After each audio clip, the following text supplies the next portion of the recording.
All right, so this week's chapters were chapter 13 and chapter 14, and I think chapter 13 was probably the one that had the most impact on me. And I think it's because it strictly is talking about just gun violence in itself. So it talks about right here, it says, the emergency department stretcher rolled into the trauma bay at the University of Chicago, leaving behind a trail of flesh, red blood dripping down the hallway. On it, a 38-year-old black woman whose beaming, wide grin had grazed the halls of the emergency department many times before struggling to hold on to life. Dr. John Perkall looked down at his patient, a colleague he had worked with several years earlier when they were trainees. Dr.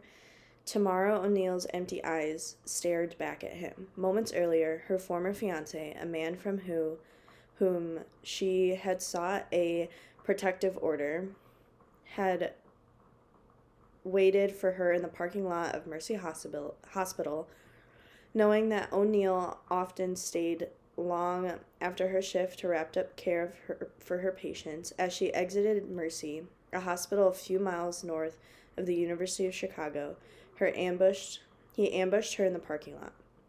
Witnesses inside the hospital heard the first gunshot and watched as the man stood over O'Neill, firing shot after shot after shot after shot after shot into her body, and she bled out on the pavement. And then, after shooting O'Neill, the man ran towards the hospital on a shooting rampage. He struck Dana Less, a pharmacy resident, and Samuel Jimenez, a police officer, before responding officers landed a bullet in the killer's belly. The killer turned his Glock on himself. O'Neill, clinging to life, was rushed from the parking lot of Mercy to the University of Chicago Hospital, one of the city's level 1 trauma centers. Her friend, John Perkall, was there to attend to her. I knew her, trained with her, saved lives with her, and tonight tried to save her life. He said, despite all efforts, O'Neill died in front of him. I broke down in front of my coworkers when we lost her. We lost a beautiful, resilient, passionate doc. And I think this in itself goes to show what happens when domestic cases, like domestic violence cases in itself, tend to lead to this kind of situation. O'Neill's murder happened a mere 12 days after the National Rifle Association told physicians to stay out of the gun violence debate. Her death solidified my resolve to solve this nationwide problem. This cycle of violence doesn't always end when the shooting stops, and the cycle of violence doesn't always begin when the trigger gets pulled. The warning signs have been there, an indication that the disease of violence was present, but not yet manifest. Perhaps we can also interrupt the cycle of violence in the second phase of prevention, intervening to prevent bodily harm once someone already has a gun.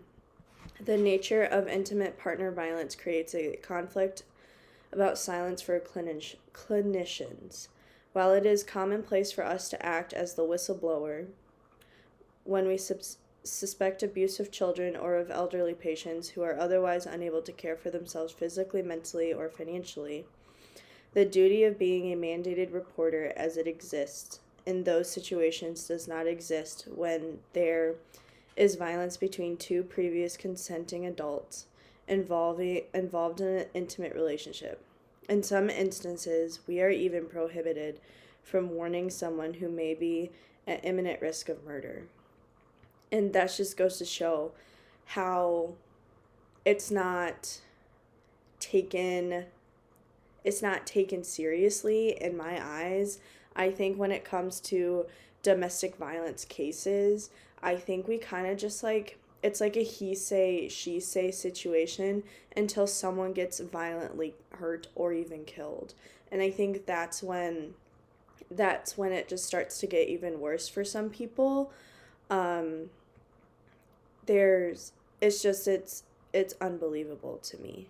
It says right here, the data suggests that such law implemented in Connecticut have saved the lives of dozens of people whose friends and family thought they were a danger to themselves or others. Those individuals temporarily had their firearms removed and lives were spared.